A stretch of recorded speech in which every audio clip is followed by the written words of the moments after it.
Aldeia das Cores.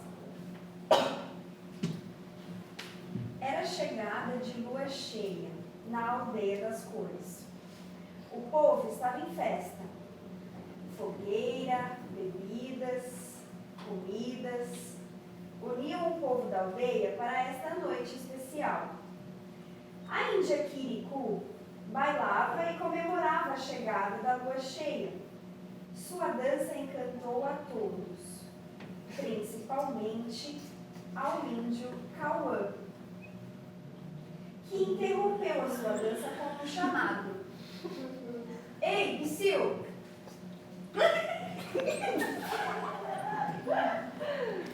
Quiricu desconfiou do chamado, mas ao virar seu rosto ao encontro de Cauã, o amor foi à primeira vista.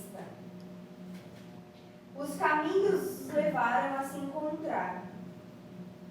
Quando suas mãos se encostaram, a lua brilhou mais forte.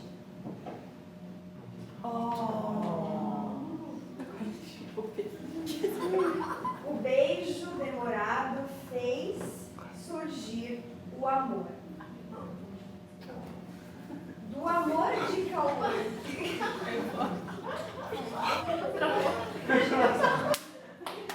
Do amor de Cauã e Quiricu surgiu Yamandu.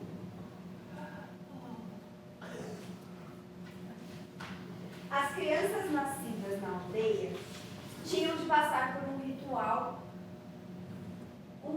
das cores. O ritual era o seguinte: passar embaixo do arco-íris com o seu bebê para que ele ganhasse uma cor. Quiricu levou Yamandu para participar do ritual.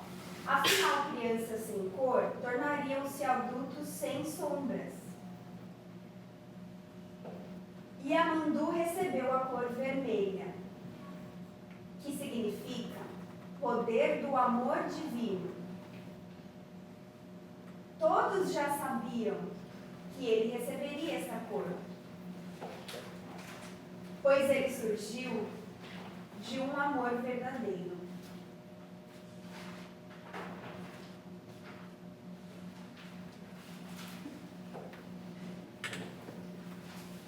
Os anos se passaram e o festivo da lua cheia continuou.